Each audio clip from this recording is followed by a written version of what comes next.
At syempre, nagpatuloy ang sihi na si Ihi Alfonso. Ang boses ay puno ng kumpiyansa, ang kaligtasan at seguridad ng Veridian Towers at ng lahat ng naririto ay ang aming pangunahing prioridad. Kaya naman, hindi kami nagdalawang isip na kunin ang serbisyo ng isa sa mga pinakamagaling sa kanyang larangan. It is my honor to introduce to you our new head of security, Police Captain Miguel de Leon. Sa isang iglap, ang malamig na hangin sa conference room ay tila naging yelo na gumapang sa balat ni Arabella Reyes.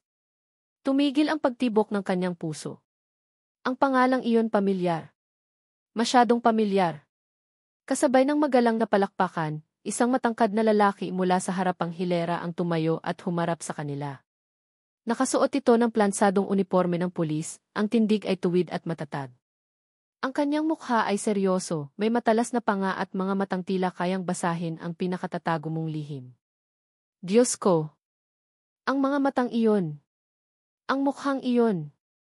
Ang kapayapaang naramdaman ni Ara kaninang umaga ay biglang nabasag na parang salamin at ang mga piraso nito ay tila tumusok sa kanyang puso. Ang lalaking nasa harap niya ngayon ang multo ng kanyang nakaraan. Ang estrangherong naging saksi sa pinakamababang punto ng kanyang buhay. Ang estrangherong nagbigay sa kanya ng tatlong pinakamahalagang biyaya, na siya ring pinakamabigat na sikretong pasan-pasan niya araw-araw. Ang ama ng kanyang mga anak. Ang buong mundo ni Ara ay umikot at huminto. Ang boses ni Captain Miguel de Leon ay naging isang malayong ugong. Ang mga alaala ng gabing iyon, 5 taon na ang nakalipas, ay bumalik ng buong buo at walang paalam. Ang malamig na ulan. Ang pait ng alak na hinaluan ng luha. Ang bigat sa dibdib matapos siyang tanggalin sa trabaho at akusahan ng pandaraya. At ang pulis na ito na nag-alok sa kanya ng panyo at ng ligtas na masasakyan pa uwi. Ang gabing iyon kung saan ang kanyang kalungkutan at ang kabaitan nito ay nagsalubong at lumikha ng isang pagkakamaling hindi niya kailanman mabubura. Ang pagkakamaling iyon ay natutulog ngayon sa kanilang apartment, sina Marco, Mateo at Micaela. Para sa inyo ito, mga anak, bulong niya sa kanyang isip, ngunit ngayon ay puno na ito ng panginginig at takot. Ang bagong simula na ipinangako niya sa kanila ay siya na ring nagsisilbing entablado para sa pinakakinatatakutan niyang pagtatagpo. Pinilit niyang yumuko, itago ang kanyang mukha sa likod ng buhok, umaasang magiging invisible siya sa gitna ng napakaraming tao. Ngunit ang tadhana ay may ibang plano. Habang nagsasalita si Miguel tungkol sa mga security protocols, ang mga mata nito ay marahang gumala sa buong silid, isang propesyonal na kilos upang kilalanin ang mga mukha ng kanyang mga bagong katrabaho. At pagkatapos ang mga mata nito ay huminto. Dumapo sa kanya. Isang segundo lang iyon, ngunit para kay Ara, iyon ang pinakamahabang segundo ng kanyang buhay. Hindi siya nito nginisyan. Hindi rin ito sumimangot. Ngunit may dumaang bahagyang pagkunot sa noo nito, isang guhit ng pagkalito. Hindi ito isang tingin ng ganap na pagkakilala, kundi isang tingin ng isang taong nakakita ng pamilyar na anino mula sa isang malayong panaginip. Agad na ibinaba ni Ara ang kanyang tingin, ang puso niya ay dumadagundong sa kanyang dibdib, napakalakas na halos marinig na niya ito. Huwag, please. Huwag mo akong alalahanin. Nang matapos ang pulong, nagunahan ang mga tao sa paglabas. Iisa lang ang nasa isip ni Ara, ang tumakas. Nanginginig ang mga kamay niyang inayos ang kanyang gamit. Kailangan niyang makalayo. Kailangan niyang huminga. Hindi niya kayang manatili sa iisang silid kasama ang lalaking iyon.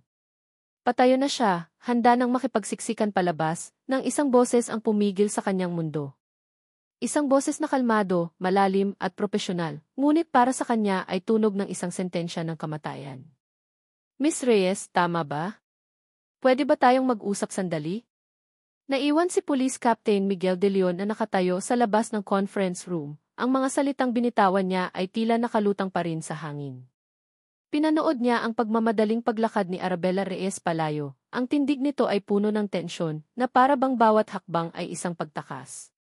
Sigurado akong hindi pa tayo nagkakakilala. Ang kanyang pagsisinungaling ay malutong at halata, ngunit may kasama itong desperasyon na pumigil kay Miguel para habulin pa siya. Pumasok siya sa kanyang pansamantalang opisina at naupo sa kanyang silya, napahilamos sa kanyang mukha. Isang malalim na buntong hininga ang kumawala sa kanya. Hindi siya maaaring magkamali. Siya iyon. Ang alaala ng gabing iyon ay bumalik, malinaw na parang isang eksena sa pelikula. Ang amoy ng alak at ulan. Ang tunog ng kanyang mga hikbi sa isang sulok ng bar. Isang babaeng nawala ng trabaho, ng pag-asa. Ang kanyang uniforme noon ang nagbigay sa kanya ng lakas ng loob na lapitan ito. Ang intensyon niya ay simple, tulungan ang isang taong nangangailangan. Ihatid ito ng ligtas. Ngunit ang awa ay nauwi sa isang bagay na mas malalim. Ang pag-uusap nila sa loob ng kotse, ang bigat ng kanyang mga problema, ang kanyang kahinaan, lahat iyon ay humatak sa kanya. Kinaumagahan, dahan-dahan siyang nagising sa isang kama na hindi sa kanya. Ang espasyo sa tabi niya ay malamig at bakante na. Wala ng babae. Walang pangalan. Walang numero.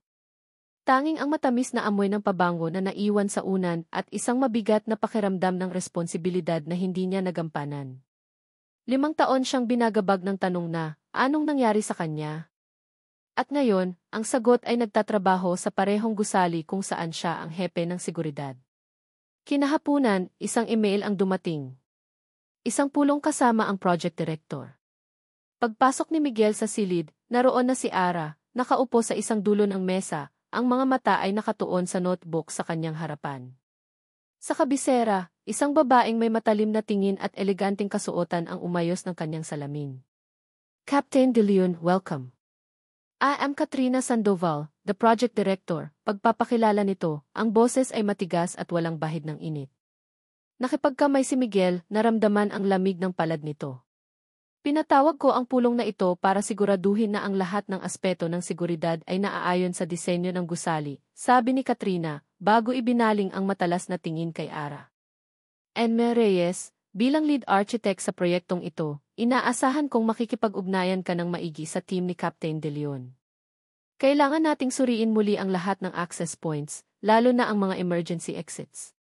Ayokong magkaroon ng kahit anong minor na problema sa hinaharap. May diin at pang-iinsulto sa salitang minor. Napansin ni Miguel ang bahagyang pag-igting ng panga ni Ara, ngunit ang mukha nito ay nanatiling blanko, isang perpektong maskara ng profesionalismo.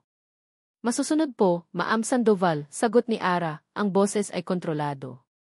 Habang nagpapatuloy ang pulong, pinagmasdan ni Miguel ang dalawa. Si Katrina ay tila isang reyna sa kanyang trono, nagbibigay ng mga utos. Si Ara naman ay isang sundalong tahimik na tumatanggap kahit halata ang bigat na kanyang dinadala. Isang kakaibang damdamin ang gumapang sa dibdib ni Miguel, isang hindi maipaliwanag na kagustuhang protektahan si Ara mula sa matatalim na salita ni Katrina. Pagkatapos ng trabaho, sinimula ni Miguel ang kanyang unang opisyal na pag-ikot sa buong gusali. Nang mapadaan siya sa ground floor kung saan naroon ang preschool, ang malakas na tunog ng tawanan at sigawan ng mga bata ang sumalubong sa kanya. At doon, sa gitna ng maliit na kaguluhan, nakita niya ang 3 batang magkakamukha na tumatakbo palabas. Isang batang lalaki na mukhang seryoso, isa pang masayahin, at isang maliit na prinsesa na may hawak na manika. Isang ngiti ang sumilay sa labi ni Miguel. Bigla, ang batang babae ay natapilok sa sarili niyang paa at sumubsob sa sahig. Bago pa man ito makaiyak, mabilis na lumapit si Miguel. Maingat siyang lumuhod. Hey, dahan-dahan. Okay ka lang ba, princess? Tanong niya sa malumanay na boses. Hey, dahan-dahan. Okay ka lang ba, princess? Tanong niya sa malumanay na boses. Tumingala sa kanya ang bata, ang mga mata nito ay malaki at bilugan, puno ng pagtataka at hindi takot. Umiling ito. Nakita ni Miguel ang maliit na gasgas sa tuhod nito. Kinuha niya ang kanyang malinis na panyo mula sa bulsa at dahan-dahang idinampi sa balat nito para alisin ang alikabok. Ayan, mas maayos na, sabi ni Miguel, kasabay ng isang maliit na ngiti. Sa susunod, tingin sa dinadaanan, ha? Hindi umiyak ang bata. Sa halip, tinitigan siya nito na parabang sinusuri siya. Salamat po, Tito Pulis, sabi nito sa maliit at matinis na boses. Ang mga salitang Tito Pulis ay nagdulot ng kakaibang init sa dibdib ni Miguel. Sanay siyang tawaging Sir T.O.P. Kapitan, pero ang tawag ng isang bata ay may ibang dating. Sakto namang lumabas si Ara mula sa preschool, kasunod ang 2 pang bata. Micaela, Marco, Mateo, halika na mga anak, uwi na, natigil siya sa pagsasalita. Nanigas siya sa kanyang kinatatayuan. Ang eksenang nasa harap niya ay isang bangungot na nagkatotoo. Ang lalaking pilit niyang tinatakasan, ang multo ng kanyang nakaraan, ay nakaluhod sa harap ng kanyang anak. Ang malaki nitong kamay ay nakahawak pa sa braso ni Micaela. Sa isang iglap, bumalik lahat ng kanyang takot. Mika, mabilis siyang lumapit, ang boses ay puno ng pag-aalala. Agad niyang hinila ang anak palayo kay Miguel at niyakap ito ng mahigpit. Anong nangyari? Okay ka lang ba? Okay lang po ako, Mama, sagot ni Micaela, sabay turo kay Miguel. Nadapa po ako. Tinulungan po ako ni Tito Pulis. Doon lang napilitang tumingin si Ara kay Miguel na ngayon ay marahan ng tumayo. Ang mukha niya ay isang maskara ng pilit na pasasalamat. Salamat po, sabi niya, ang mga salita ay tila hirap lumabas sa kanyang bibig. Walang anuman, Maam, sagot ni Miguel, ang boses ay kalmado at propesyonal, ngunit ang mga mata niya ay puno ng mga tanong. Tumingin siya mula kay Ara patungo sa tatlong batang ngayon ay nakapalibot sa ina. Tinitigan niya ang seryosong mukha ni Marco, ang mausisang tingin ni Mateo, at ang malalaking mata ni Micaela. Ang mga mata ng bata kaparehong-kapareho ng sa ina. May kung anong pamilyar sa mga mukha nila na hindi niya maintindihan. Kailangan na naming umalis, mabilis na sabi ni Ara, sabay hawak sa mga kamay ng kanyang mga anak. Gusto na niyang tumakbo, magtago at hindi na muling makita ang lalaking ito. Nang akmang aalis na sila, isang nakabibinging tunog ang biglang umalinggaw sa buong gusali. Isang matinis at paulit-ulit na alarma, kasabay ng pag-ilaw ng mga pulang bumbilya sa kisam. Wee! Wee! Wee! Nagkagulo ang mga tao. Nagsigawan ang ilang mga bata. Agad na niyakap ni Ara ang kanyang tatlong anak, ang puso niya ay lalong kumabog sa takot at gulat. Ang anyo ni Miguel ay biglang nagbago. Ang kaninang mausisang tingin ay napalitan ng otoridad ng isang kapitan. Kinuha niya ang kanyang radyo. Central, this is Captain De Leon. We have a fire alarm at the ground floor, East Wing. I need a status report now. Ang kanyang mga mata ay mabilis na sinuri ang paligid, hinahanap ang pinagmumulan ng usok, tinatantya ang sitwasyon. Ngunit bago siya ganap na tumalikod para pamunuan ang paglikas, ang kanyang mga mata ay muling lumingon. Sa huling sandali, sa gitna ng kaguluhan, ang una niyang hinanap ay ang anyo ni Ara at ng tatlong batang mahigpit na nakakapit sa ina, ang mga mukha ay puno ng takot. Isang tingin na puno ng propesyonal na responsibilidad, ngunit sa ilalim nito, mayroong isang bagay na mas malalim, isang hindi maipaliwanag na pag-aalala. False alarm. Ang dalawang salitang iyon mula sa security guard ay parang musika sa pandinig ni Arabella Reyes, ngunit hindi nito nabura ang panginginig ng kanyang mga kamay. Mahigpit pa rin ang yakap niya sa kanyang tatlong anak na takot pa rin. Matapos ang ilang minutong puno ng sigawan at kaguluhan, idineklara ng team ni Miguel na may nag-trigger lamang ng isang manual fire alarm pull station. Walang apoy. Walang usok. Walang panganib. Ngunit para kay Ara, ang panganib ay mas totoo kaysa dati. Okay na ang lahat. Pwede na kayong bumalik sa loob, sabi ni Miguel sa mga empleyado at magulang na nag-aabang sa labas. Ang boses niya ay kalmado at puno ng otoridad na mabilis na nagpakalma sa lahat. Nang magsimulang maglakad pabalik ang mga tao, ang mga mata ni Miguel ay muling napunta sa kanya. Miss Reyes, okay lang ba kayo at ang mga bata? Tanong niya. Ang lapit niya ay propesyonal, ngunit ang tingin niya ay maihalong personal na pag-aalala na nagpadala ng kuryente sa buong katawan ni Ara. Oo, okay lang kami, sagot ni Ara, umiiwas ng tingin. Salamat. Mabilis niyang hinila ang mga bata palayo, pabalik sa loob ng preschool para kunin ang kanilang mga gamit. Bawat segundo na malapit siya sa lalaking ito ay parang isang pagsubok sa kanyang katatagan. Kinabukasan, ang insidente ay ang pangunahing usapan sa opisina. At hindi nagtagal, ipinatawag siya ni Katrina Sandoval. Arabella, simula ni Katrina, nakaupo sa kanyang malaking silyang balat na parang isang reyna sa kanyang trono. Nakarating sa akin ang nangyari kahapon. Isang false alarm. At nangyari ito sa wing kung saan naroon ang opisina mo. Anong masasabi mo? Wala po akong kinalaman doon, Maam, mabilis na sagot ni Ara. Umisi si Katrina. Hindi kita inaakusahan, Ara. Pero bilang lead architect, responsibilidad mo ang integridad ng buong disenyo. Ayokong isipin ng management na mayroon tayong mga lapses. Dahil doon, gusto kong makipagtulungan ka ng personal kay Captain De Leon. Samahan mo siyang i-review ang lahat ng security features ng gusali, lalo na ang mga fire alarm systems. Ibigay mo sa kanya ang lahat ng blueprints. Parang binuhusan ng malamig na tubig si Ara. Makipagtulungan ng personal. Iyon ang huling bagay na gusto niyang mangyari. Pero ma'am, kaya na po iyon ang team niya di. Utos ba ito o suhestyon? Julia Reyes, putol ni Katrina, ang boses ay biglang naging matigas. Gawin mo ang sinabi ko. Walang nagawa si Ara kundi tumango. Yes, ma'am. Kaya naman, sa sumunod na mga araw, ang buhay ni Ara ay naging isang impyerno ng pilit na pakikisama. Maghapon silang magkasama ni Miguel, naglalakad sa mga pasilyo, sinusuri ang mga gift, tinitingnan ang mga floor plans. Ang bawat paglapit, ang bawat saglit na nagkakadikit ang kanilang mga balat habang nakaturo sa blueprint, ay parang isang maliit na pagtorture para kay Ara. Nananatili silang propesyonal. Ang usapan nila ay puro tungkol sa trabaho, mga blind spots, mga access codes, mga emergency protocols. Ngunit sa likod ng mga teknikal na salita, ang tensyon sa pagitan nila ay halos nahihipo. Minsan, nahuhuli niya itong nakatitig sa kanya, ang mga mata ay puno ng mga tanong na hindi nito masabi. At sa mga sandaling iyon, mabilis siyang umiiwas. Isang hapon, habang abala sila sa security room, biglang nagsalita si Miguel, binasag ang katahimikan. Okay ka lang ba talaga? Tanong niya, ang boses ay mas malumanay kaysa dati. Natigilan si Ara. Naman. Bakit? Halata kasing hindi, diretsong sabi ni Miguel. Ilang araw na tayong magkasama, pero parang lagi kang handang tumakbo. May problema ba, Ara? Ang paggamit niya ng kanyang unang pangalan ay nagpatindig ng balahibo sa kanyang bato. Walang problema, Captain. Ginagawa ko lang ang trabaho ko. Bumuntong hininga si Miguel. Alam kong natatandaan mo ako. Iyon na. Ang mga salitang kinatatakutan niya. Naramdaman ni Ara na namumutla siya.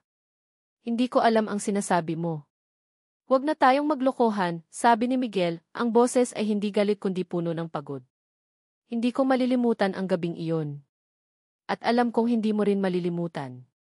Ang gusto ko lang malaman ay kung ano ang nangyari sa'yo pagkatapos. Hindi makasagot si Ara. Ang mga salita ay ayaw lumabas. Bago pa man siya makahanap ng sasabihin, ang pinto ng security room ay bumukas. Isang batang lalaki ang sumilip. Si Marco. Mama. Nagulat si Ara. Anak, anong ginagawa mo dito? Sabi po ni teacher, ihatid ko daw po sa inyo itong papel. Para daw po sa field trip. Lumapit si Marco at iniabot ang papel. Ang seryosong mukha nito ay napalitan ng pagtataka nang makita si Miguel. Hello, champ, bati ni Miguel, isang maliit na ngiti ang sumilay sa kanyang mga labi. Tinitigan lang siya ni Marco mula ulo hanggang paa. Pagkatapos ay may kinuha ito mula sa kanyang bulsa, isang maliit na piraso ng papel na nakatupi. Inilahad niya ito. Isang eroplanong papel. Para sa'yo, tanong ni Miguel, nagulat. Tumango si Marco. Kinuha ni Miguel ang eroplano at sinuri ito. Perpekto ang pagkakatupi. Wow! Ang galing mo namang gumawa nito. Si Mama po nagturo sa akin, sagot ni Marco, sa wakas ay nagsalita. Napatingin si Miguel kay Ara, na nakatayo lang doon, parang isang estatwa. Ang ngiti ni Miguel ay bahagyang lumawak.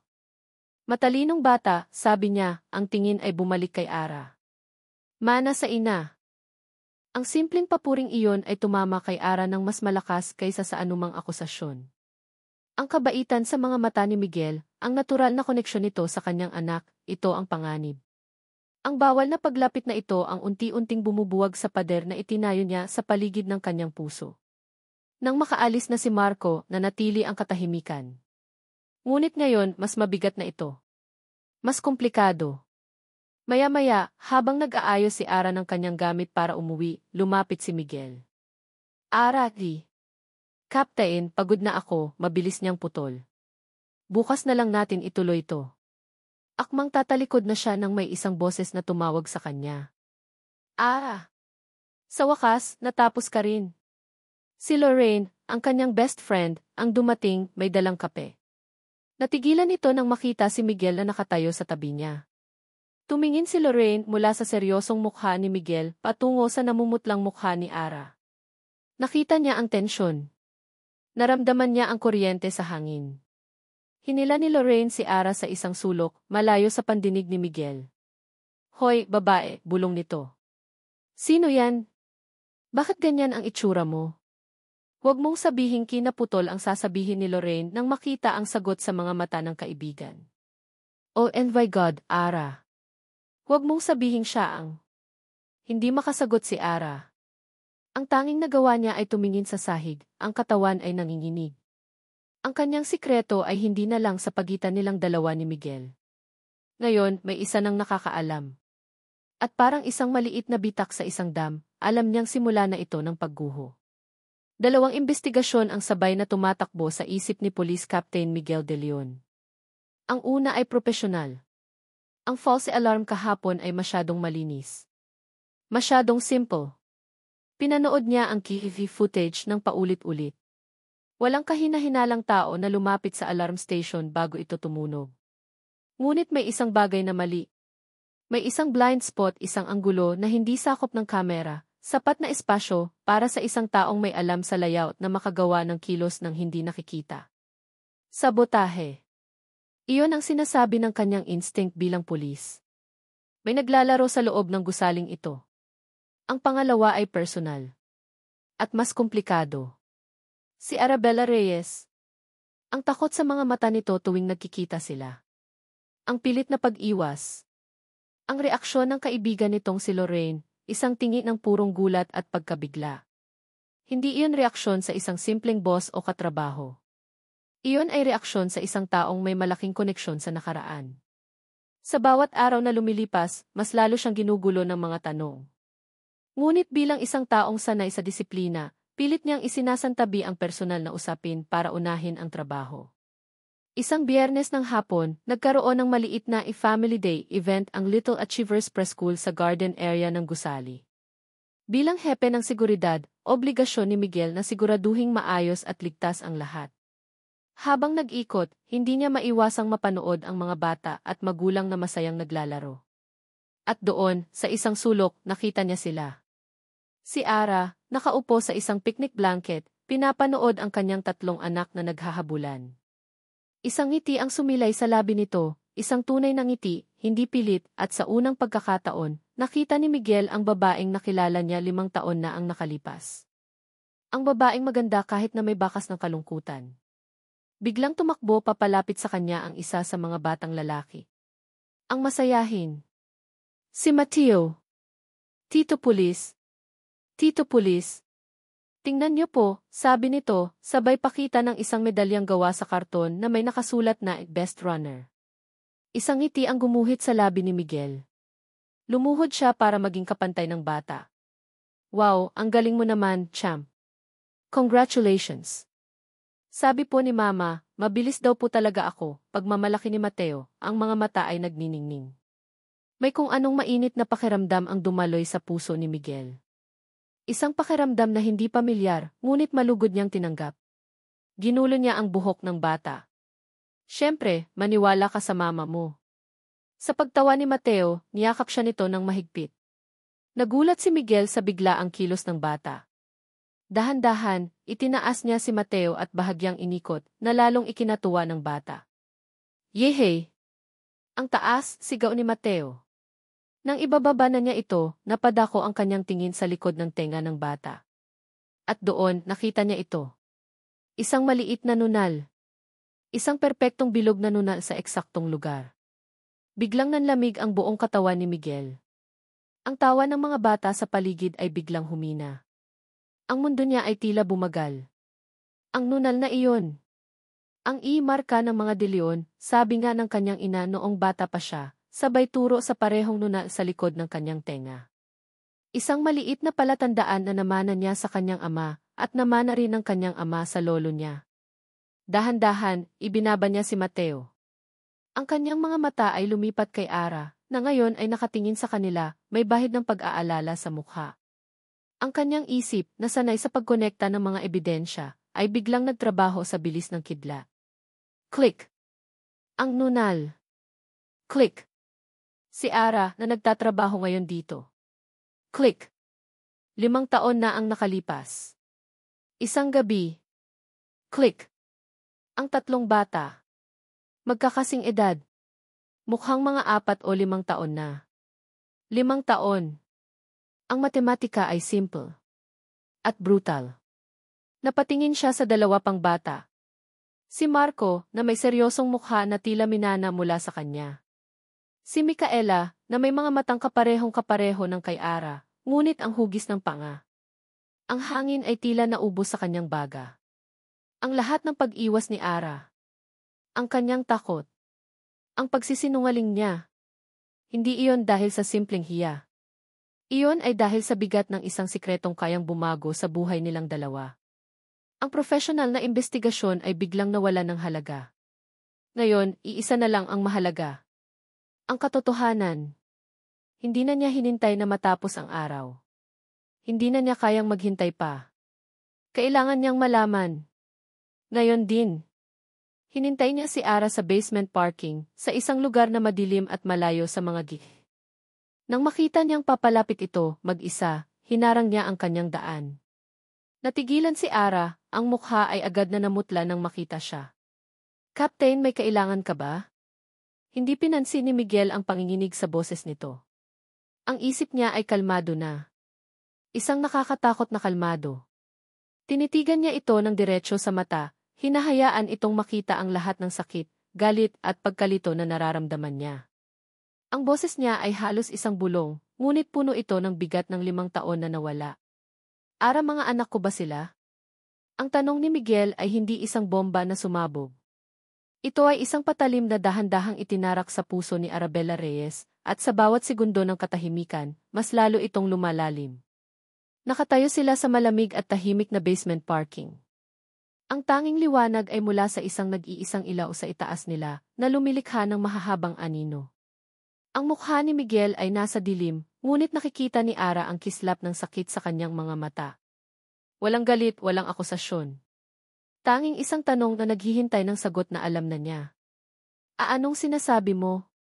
Nabasag ang boses ni Ara. Ang huling linya ng kanyang depensa. Ang huling hibla ng pagsisinungaling na kanyang pinanghahawakan. Huwag mo na akong sagutin ng isa pang tanong, Ara, sabi ni Miguel, ang boses ay mababa at puno ng pighati. Nakita ko ang nunal sa likod ng tenga ni Mateo. Ang nunal na minana ko sa tatay ko. Isang simpleng o hindi lang ang kailangan ko. Napapikit si Ara. Ang bawat salita ni Miguel ay parang isang martilyong pumupukpok sa pader na itinayo niya sa loob ng 5 taon. Ang pader na iyon ay gumuho na. At sa ilalim ng mga guho, naroon siya, hubad, mahina at walang matatakbuhan. Isang butil ng luha ang pumatak mula sa kanyang mga mata, sinundan ng isa pa. Yumuko siya, hindi na kayang salubungin ang tingin ni Miguel. Ang kanyang pagtango ay halos hindi makita, ngunit para sa lalaking nasa harap niya, iyon na ang pinakamalinaw na sagot. Bulong niya, ang salita ay garalgal at basag. Narinig ni Ara ang isang malalim at nanginginig na paghinga mula kay Miguel. Nang mag-angat siya ng tingin, nakita niya ang isang emosyong hindi niya inaasahan. Hindi galit, kundi purong sakit. Bakit? Iyon lang ang salitang lumabas sa bibig ni Miguel, ngunit sa loob nito ay may 1,000 tanong. Bakit hindi mo sinabi? Bakit mo ito tinago? Bakit mo ako pinagkaitan? Dito na bumuhos ang lahat ng emosyon na kinimkim ni Ara sa loob ng 5 taon. Dahil natakot ako, sigaw niya, ang boses ay puno ng galit at hinanakit. Anong gusto mong gawin ko, Miguel? Hanapin ka, isang estrangherong pulis na nakilala ko lang sa isang bar, at sabihing, hoy, nabuntis mo ako. Anong alam mo sa kahihiyang dinanas ko? Tinanggal ako sa trabaho. Walang-wala ako. Mag-isa kong pinalaki ang 3 batang iyon. Mag-isa kong pinagdaanan ang lahat ng hirap. Karapatan ko pa ring malaman, isinigaw pabalik ni Miguel, ang kanyang kalmadong anyo ay tuluyan ng nabasag. Ang sakit sa kanyang mga mata ay napalitan na ng nag-aalab na galit. 5 taon, Ara. 5 taon mo akong pinagkaitan na makilala ang sarili kong mga anak. Habang ikaw ay nahihirapan, nasaan ako? Nag-aalala, binabagabag ng konsensya kung ano ang nangyari sa babaeng iniwan ko. May karapatan din akong mahirapan kasama mo. May karapatan akong maging ama sa kanila. Ang bawat salita ni Miguel ay parang sampal na gumising sa katotohanan na si Ara mismo ang gumawa ng desisyon para sa kanilang dalawa. Karapatan? Tumawa si Ara ng walang kagalakan. Anong karapatan ang pinagsasabi mo? Ang karapatang iwan sila kapag naging pabigat na sila sa'yo. Ang karapatang pumasok sa buhay nila at guluhin ang lahat. Pinrotektahan ko lang sila, Miguel. Mula sa isang mundong mapanghusga. Mula sa kahihiyan na maging bunga ng isang pagkakamali. Isang pagkakamali? Ang salitang iyon ay tumama kay Miguel ng masakit. Ganoon ba ang tingin mo sa kanila? Sa nangyari sa atin? Hindi, mabilis na sagot ni Ara, ang luha ay patuloy sa pag-agos. Hindi sila pagkakamali. Sila ang pinakamagandang bagay na nangyari sa buhay ko. Pero ang gabing iyon ang pagkakamali. Natigilan si Miguel. Ang galit sa kanyang mukha ay dahan-dahang napalitan ng pagkabigo. Para siyang sinuntok sa sikmura. Ang lahat ng bigat ng 5 taon, ang mga gabing hindi siya makatulog, ang mga kaarawan at Pasko na pinalampas niya, ang mga unang hakbang, unang salita, unang tawa na hindi niya nasaksihan, ay bumagsak sa kanya ng sabay-sabay. Pareho silang natahimik, tanging ang tunog ng kanilang mabibigat na paghinga ang maririnig sa malamig na basement. Ang katotohanan ay nasa pagitan na nila, isang malaking sugat na nakabukas at sariwa. Pareho silang nasasaktan. Pareho silang tama sa kani-kanilang paraan. At pareho silang talo. Sa di kalayuan, sa likod ng isang malaking haliging semento, isang anino ang gumalaw. Hawak ni Katrina Sandoval ang kanyang cellphone, ang screen ay nagpapakita ng isang tumatakbong audio recording. Hindi niya nakuha ang buong pag-uusap, ngunit narinig niya ang pinakamahalagang bahagi, ang sigaw ni Ara tungkol sa pagpapalaki ng 3 anak ng mag-isa, at ang galit na sagot ni Miguel tungkol sa karapatan niya bilang ama. Isang ngiting demonyo ang dahan-dahang sumilay sa mga labi ni Katrina. Ang armas na matagal na niyang hinahanap para tuluyang durugin si Arabella Reyes ay kusa nang ibinigay sa kanya ng tadhana. Bunga ng isang pagkakamali. Perpekto.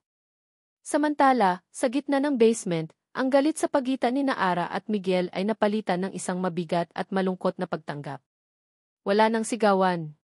Tanging ang bigat ng katotohanang sumisira sa kanilang dalawa. Anong gagawin natin ngayon? Basag ang boses ni Ara. Ang tanong ay halos isang pakiusap. Tumingin si Miguel sa malayo, ang mga mata ay blanko. Hindi ko alam, Ara. Sa ngayon, hindi ko alam. Tumalikod siya at naglakad palayo, bawat hakbang ay tila napakabigat. Iniwan niya si Ara na nakatayong mag-isa sa gitna ng malamig na parking lot, nanginginig, basang-basa ang mukha sa luha. Pakiramdam ni Ara ay gumuho ang lahat. Ang trabahong pinaghirapan niya, ang katahimikang sinubukan niyang buuin para sa kanyang mga anak, ang kontrol na akala niya ay nasa kanya, lahat ay nawala sa isang iglap. Nawala na ang kanyang sikreto. At sa pagkawala nito, pakiramdam niya ay nawala na rin ang lahat. Kinabukasan, pumasok si Ara sa trabaho na parang isang kaluluwang pag-alagala. Magdamag siyang hindi nakatulog, niyakap lang ang kanyang 3 anak na walang kamalay-malay sa bagyong paparating sa kanilang buhay. Inaasahan niyang makikita si Miguel na magkakaroon sila ng isa pang pag-uusap, ngunit hindi ito nagpakita sa kanya buong araw. Ang katahimikan nito ay mas nakakabingi kaysa sa sigawan nila kagabi. Nang pauwi na siya, pagbukas niya ng kanyang email, isang notification ang lumabas. Isang mensahe mula sa isang hindi kilalang address. Walang subject. Kinakabahan, binuksan niya ito. Ang laman ng email ay 2 bagay lang. Una, isang audio file na may pangalang Kipag-amin, FE3. Pangalawa, isang maikling pangungusap sa ilalim nito. Mag-resign ka, o malalaman ng buong mundo ang sikreto mo. Pinindot ni Ara ang play button, nanginginig ang daliri. Ang boses niya at ni Miguel ang umalinggaw-ngaw mula sa speakers ng kanyang computer, pira-piraso ngunit malinaw. Mag-isa kong pinalaki ang 3 batang iyon. Karapatan kong maging ama sa kanila. Bunga ng isang pagkakamali. Nanlamig ang buong katawan ni Ara. Ang kanyang hininga ay tila naipit sa kanyang lalamunan. Ito na. Ang kanyang pinakamasamang bangungot. May nakarinig sa kanila. At ngayon, ang kanyang sikreto ay hindi na lang isang katotohanan na kailangan nilang harapin ni Miguel. Ito na ngayon ay isang sandata. Isang sandata na nakatutok sa kanyang ulo. Ang email ay parang isang digital na lason na kumalat sa sistema ni Miguel. Nang ipasa sa kanya ni Ara ang mensahe, ang natitirang galit sa kanyang puso ay biglang napalitan ng isang bagay na mas matindi at mas mapanganib, ang malamig na determinasyon ng isang pulis na ang pamilya ay nasa panganib. Nasaktan siya. Galit siya sa mga taon na nawala. Ngunit ang banta na ito, ang duwag na pag-atake na ito, iba ang usapan. Ang blackmailer ay hindi lang kumalaban kay Ara. Kinakalaban nito ang ina ng kanyang mga anak. At para kay Miguel de Leon, iyon ay isang deklarasyon ng giyera. Huwag kang gagawa ng kahit ano, sabi niya kay Ara sa telepono. Ang boses ay kalmado ngunit may bakal na diin. Pumasok ka sa trabaho na parang walang nangyari. Ako ang bahala dito. Magdamag, hindi natulog si Miguel. Ginamit niya ang lahat ng kanyang kaalaman at koneksyon. Ang security room ng Veridian Towers ay naging kanyang war room. Ang paghahanap sa blackmailer ay naging kanyang personal na misyon. Sinimulan niya sa email. Gamit ang kanyang kasanayan, na-trace niya ang pinanggalingan nito. Isang temporary de address, nakatago sa likod ng ilang proxy servers. Isang gawa ng propesyonal. Ngunit ang bawat kriminal ay nag-iiwan ng bakas. At nakita ni Miguel ang bakas, ang access sa network ay nagmula sa loob mismo ng gusali, sa isang oras na kakaunti na lang ang tao. Isang access na ginamitan ng isang temporary guest password. Sunod, binalikan niya ang insidente ng false alarm. Muli niyang pinanood ang key footage ng pasilyo. Binalikan niya ang mga anggulo. At doon, sa dulo ng isang koridor, may nahagip ang kamera. Hindi ang taong pumindot ng alarma, kundi ang isang anino na mabilis na pumasok sa opisina ni Katrina Sandoval ilang segundo matapos tumunog ang alarma. Ang assistant ni Katrina. Ang mga piraso ng puzzle ay nagsimulang magkabit-kabit. Ang sabotahe. Ang blackmail. Si Katrina. Ngunit may kulang pa. Ang motibo ay tila napakababaw. Pagtanggal sa isang karibal, parang hindi sapat. Naalala niya ang sigaw ni Ara sa parking lot, tinanggal ako sa trabaho. Inakusahan sa kasalanang hindi ko ginawa. Isang tawag sa isang dating kasamahan sa FE na may access sa mga corporate records. Isang pabor. Matapos ang ilang oras ng paghihintay, dumating ang sagot. Ang pangalan ng kumpanya kung saan dating nagtrabaho si Ara. At ang pangalan ng arkitektong umangat sa posisyon matapos siyang tanggalin, Katrina Sandoval. Ang disenyo na di umano ininakaw ni Ara ay ang mismong proyektong nagbigay ng promosyon kay Katrina. Ngayon, kumpleto na ang larawan. Ito ay hindi lang tungkol sa kasalukuyan. Ito ay isang alitan na nagsimula 5 taon na ang nakalipas. At si Miguel, nang hindi sinasadya, ay napunta sa gitna nito. Ang araw ng presentasyon ni Ara sa Board of Directors ay dumating. Ito ang araw kung kailan kailangan niyang patunayan ang kanyang halaga. Nakita ni Miguel si Ara sa labas ng conference room, namumutla ngunit pilit na pinatatatag ang sarili. Tumango lang siya rito, isang tahimik na mensahe na nagsasabing, nandito ako. Nagsimula ang presentasyon ni Ara. Kahit nanginginig, malinaw at detalyado ang kanyang paliwanag. Ang kanyang passion para sa arkitektura ay nagniningning. Hanggang sa tumayo si Katrina. Magaling, Gina Reyes. Isang napakagandang presentasyon, simula nito, ang boses ay matamis na mailason. Ngunit mayroon akong ilang mga alalahanin. Hindi tungkol sa disenyo, kundi tungkol sa commitment. Sa panahon ngayon, kailangan natin ng isang taong 100% na nakatutok sa trabaho. Isang taong walang mga personal na distraksyon na maaaring makaapekto sa kanyang performance. Ang mga salita ay nakabitin sa hangin, isang malinaw na banta. Namutla si Ara.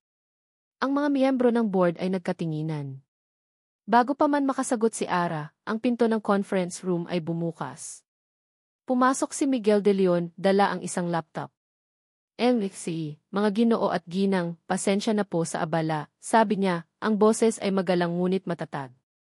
Mayroon lang po akong mahalagang ebidensya na nais ipakita tungkol sa mga security issue sa gusaling ito. Para na rin po sa kapakanan ng lahat. Nagtaka ang CEO, ngunit tumango. CJ, Captain. Ipakita mo. Ikinonekta ni Miguel ang kanyang laptop sa projector. Unang lumabas ang key footage ng assistant ni Katrina na mabilis na pumasok sa opisina nito matapos tumunog ang alarma. Ito po ang assistant ni Ma'am Sandoval, ilang segundo matapos ang insidente ng false alarm, paliwanag ni Miguel. At ito naman po, sunod niyang ipinakita, ang logbook ng AV Department, na nagpapakita na ang tanging humingi ng temporary guest password para sa network access noong gabing iyon ay ang opisina rin ni Ma'am Sandoval. Nanlaki ang mga mata ni Katrina. This is ridiculous. Baka inutusan lang siya ng kung sino. Tama po kayo, sabi ni Miguel, hindi inaalis ang tingin kay Katrina. Inutusan nga po siya. Dahil ang parehong network access na iyon ang ginamit para ipadala ang isang blackmail email kay Miss Reyes, ilang oras lamang matapos ang inyong pag-uusap sa parking lot. Ang huling salita ay parang isang dagundong ng kulob. Ang mukha ni Katrina ay nawalan ng kulay. At hindi po ito ang unang beses na gumawa ng ganito si Ma'am Sandoval. Pagpapatuloy ni Miguel, inilabas ang kanyang huling baraha. Ipinakita niya ang isang kopya ng disenyo na diumano ininakaw ni Ara 5 taon na ang nakalipas, at sa tabi nito, ang portfolio ni Katrina mula sa panahong iyon. Ang modus na ito ay hindi na bago. Ang pag-aakusa sa iba para sa sariling kapakanan ay tila isang pattern na. Tapos na ang laro. Alam na ng lahat. Si Katrina, na naipit sa isang sulok, ay tila nawala sa sarili. Ang kanyang mukha ay nagbago mula sa pagkagulat patungo sa purong puot. Ang kanyang target ay hindi na ang board, hindi na si Miguel. Ang target niya ay si Ara. Tumingin siya kay Ara, ang mga mata ay nag-aapoy sa galit. At sa harap ng lahat ng matataas na opisyal ng Veridian Towers, isinigaw niya ang kanyang huling, pinakamakamandag na sandata. Ako nga. Ako ang gumawa ng lahat ng iyon, umalinggaw ang kanyang boses sa tahimik na silid. Pero mas malinis pa rin ako sa'yo. Isang babaeng nagpabuntis sa kung sino-sinong pulis pagkatapos ng isang gabi. Isang nakabibinging katahimikan ang bumalot sa buong conference room. Ang lahat ng mga mata, na kanina inasa kanya, ay sabay-sabay na lumingon at tumitig kina Ara at Miguel. Ang sikreto ay lumabas na. Ang mga salita ni Katrina ay parang lason na kumalat sa hangin ng conference room, sinisira ang lahat ng natitirang respeto at profesionalismo.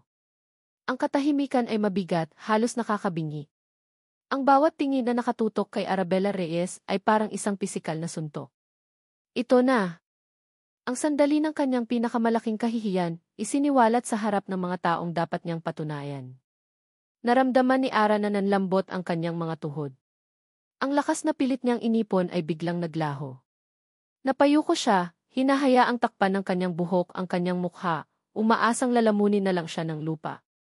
Pakiramdam niya ay muli siyang naging ang babaeng talunan at walang halaga 5 taon na ang nakalipas.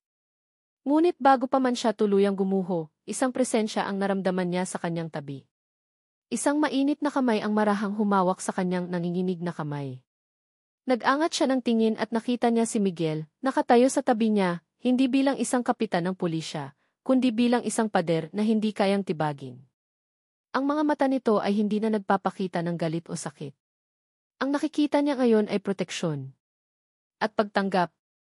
Humarap si Miguel sa board, ang kanyang boses ay kalmado ngunit matatag, sapat na malakas para marinig ng lahat sa silid. Totoo po ang sinabi niya. Isang mahinang gasp ang narinig mula sa ilang miyembro. Ang hindi niya sinabi, pagpapatuloy ni Miguel, hinigpitan ang hawak sa kamay ni Ara, ay ako ang pulis na iyon. At ang 3 anak na tinutukoy niya ay mga anak ko. Tumingin siya sa ang kanyang mga mata ay diretsyo at walang bahid ng pag-aalinlangan.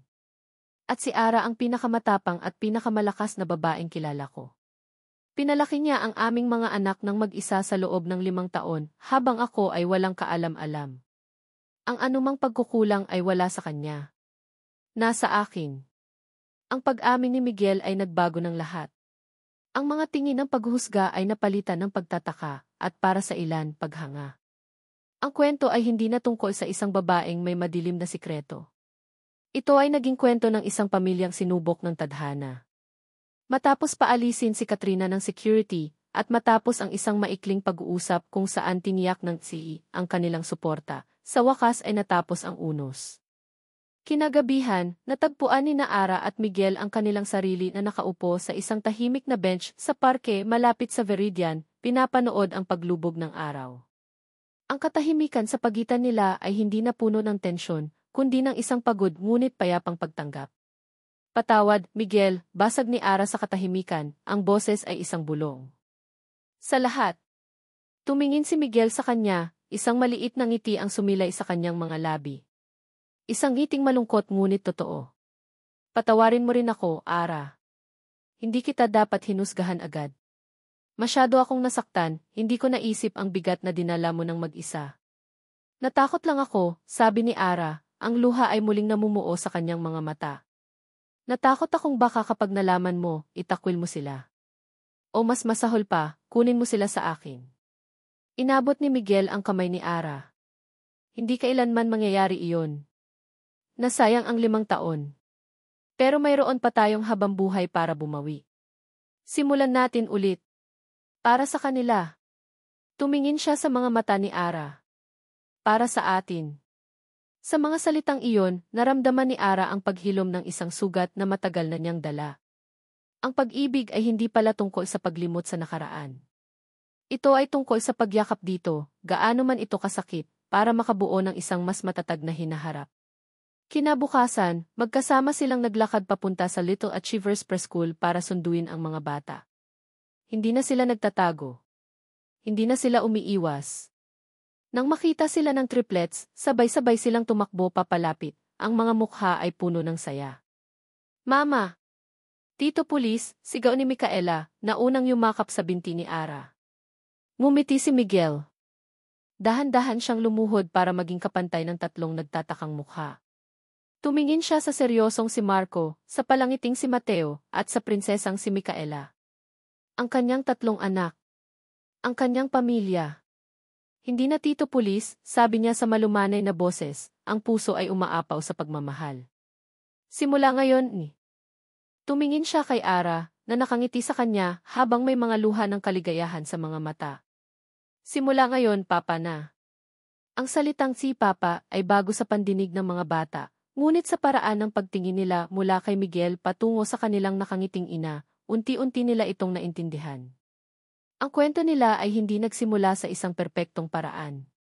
Ito ay isinilang mula sa sakit, takot, at isang pagkakamali.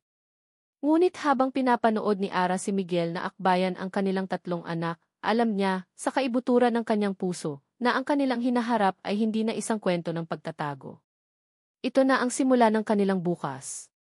Ang simula ng kanilang tunay na pamilya. At dito nagtatapos ang kwento ni Ara at Miguel, isang kwento ng mga lihim, sakit, at pag-asa na sa huli ay pinag-isa ng pag-ibig. Maraming salamat, mahal naming tagapakinig, sa pagsama sa amin sa bawat kabanata ng kanilang paglalakbay. Mula sa unang tibok ng kaba hanggang sa huling patak ng luha ng kaligayahan, naramdaman namin ang inyong presensya at suporta. Ang pagsulat sa kwentong ito ay isang emosyonal na biyahe rin para sa amin. Nais naming lumikha ng isang salamin na nagpapakita na ang buhay ay hindi perpekto. Minsan tayo ay nagkakamali. Minsan tayo ay natatakot. At minsan, ang mga desisyon na ginagawa natin mula sa takot na iyon ay nagdudulot ng mas malalim na sugat. Ngunit ang kwento ni Ara at Miguel ay isang paalala na hindi ang ating mga pagkakamali ang husga sa ating pagkatao, kundi kung paano tayo bumabangon mula sa mga ito. Ito ay isang paalala na ang tunay na pagpapatawad ay nagsisimula sa pagpapatawad sa ating sarili. At higit sa lahat, ito ay isang paalala na ang pag-ibig, sa anak, sa kapwa, at sa sarili, ay may kapangyarihang hilumin kahit ang pinakamasakit na nakaraan upang buuin ang isang magandang kinabukasan. Sana ay may napulot kayong aral at inspirasyon sa kanilang kwento. Ano ang pinakapaborito ninyong eksena? Anong aral ang pinakanag-iwan ng marka sa inyong puso? Ibahagi ninyo sa amin ang inyong mga saloobin sa comment section. Nais naming marinig ang inyong boses.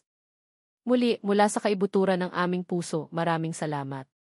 Hanggang sa susunod na kwento.